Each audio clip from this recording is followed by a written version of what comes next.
Mga kahuwan, panoorin ang video na ito upang alamin ang pinaka-latest na balita tungkol sa lagay ng panahon at bagyo update today.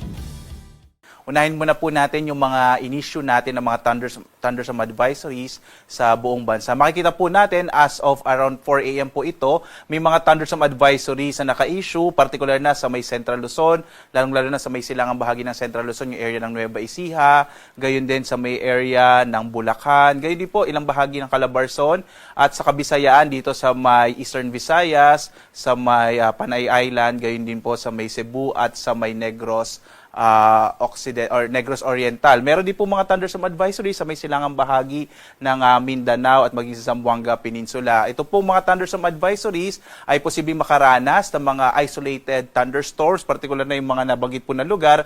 At sa ating latest satellite images naman, makikita po natin itong bagyong Ramil, na may international name na si Feng Shen, ay huling namataan 795 kilometers kanluran ng Lawag City sa Ilocos Norte. Nasa labas na po ito ng Philippine Area of Responsibility at patungo sa may bahagi ng Vietnam. Hindi na ito nakakaapekto sa ating bansa, maging yung trough o maging yung mga kaulapan na dala nito, hindi na rin nakakaapekto sa ating bansa. Sa ngayon, easterlies o yung hangin nagmumula sa karagatang Pasipiko ang magdadala ng mas malaking posibilidad ng mga pag-ulan dito sa may bahagi ng Batanes, gayon din sa may Eastern Visayas at sa may Caraga at Davao Region. Makikita niyo po na may mga kaulapan dito sa may area ng Caraga, dulot ng easterlies. Ang malaking bahagi naman ng ating bansa, ang nalalabing bahagi ng ating kapuluan, dito sa Metro Manila, sa may area po ng Luzon, Visayas at sa may kanlurang bahagi ng Mindanao, makararanas naman ng mas maliwalas sa panahon, mas maliit yung posibilidad ng mga tuloy-tuloy na mga pag-ulan, bagamat posible pa rin yung mga isolated rain showers and thunderstorms. Sa ngayon nga, wala tayong namomonitor na anumang low pressure area sa loob at labas ng Philippine Area of Responsibility, kaya posible po medyo maliit yung posibilidad na magkaroon ng bagyo sa mga susunod na araw.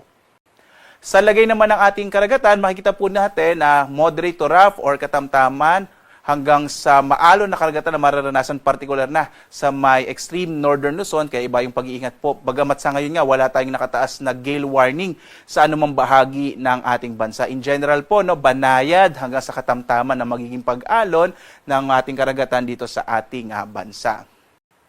Narito naman ating inaasang magiging lagay ng panahon sa mga susunod na araw. Makikita po natin bukas, araw ng Miyerkules, posible pa rin ang maulap na kalangitan na may mga pag-ulan sa may bahagi ng eastern section po ng Mindanao. Pagdating ng Huwebes hanggang Biyernes, posible po na magsimula ulit yung northeasterly wind flow. Sa ngayon po, minomonitor natin, posibleng this week or next week ay magsimula naman po itong amihan. Normally po kasi, ang amihan nagsisimula po yan magandang towards the end of October hanggang first few weeks of November. Pagdating ng araw naman ng Sabado, posibleng makaapekto ulit ang easterlies dito sa may silangang bahagi ng Mindanao at maaaring magdala ng maulap na kalangitan na may kalat-kalat ng mga pag-ulan, pagkilat, pagkulog. So yan po yung maaaring maranasan towards the end of the week, pagdating po ng weekend.